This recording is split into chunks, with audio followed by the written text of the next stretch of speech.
正像您刚才讲到的，其实从上世纪90年代到2016年期间，新疆呢处于一个暴恐活动多发频发的时期。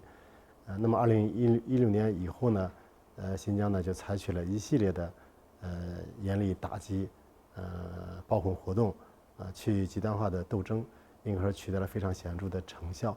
那么从2016年到现在，已经将近7年多的时间，新疆再也没有发生暴恐事件。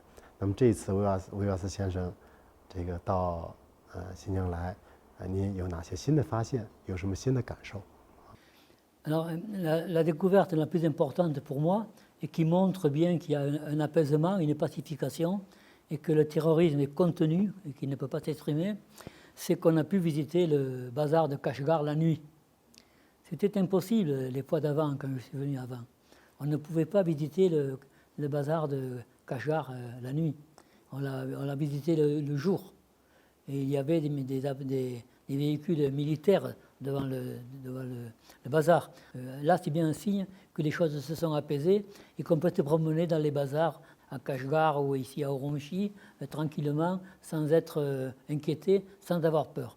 Ça, c'est le principal enseignement.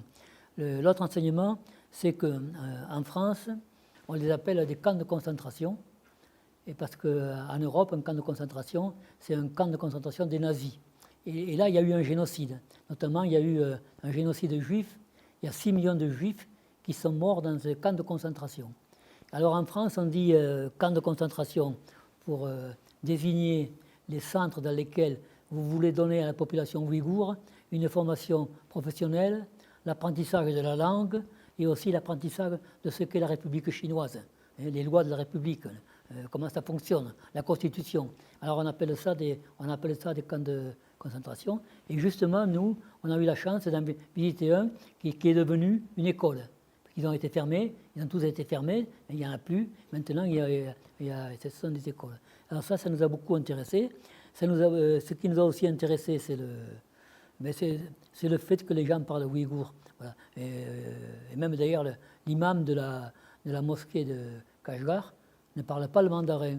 Il fallait un interprète pour nous parler. J'ai trouvé ça un peu drôle. Voilà. Et donc, moi, en 2016, j'ai visité une usine de textile et puis j'ai posé une question à un jeune garçon. C'était surtout des femmes qui travaillaient dans les usines de textile, sur les machines à coudre. Là, il y avait un garçon qui avait peut-être 25 ans. J'ai voulu lui poser une question. Mon interprète a posé la question en mandarin. Il ne comprenait pas le mandarin. Il travaillait dans une usine, il avait 25 ans, il ne comprenait que le ouïghour. Alors c'est pas normal. En France, pratiquement toutes les langues régionales ont disparu. Alors, il ne reste pas grand-chose.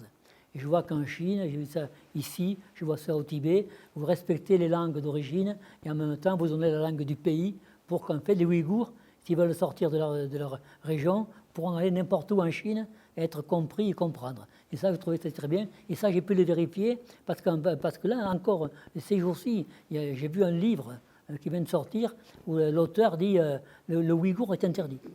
Voilà. C'est les enfants qui parlent ouïghour sont punis.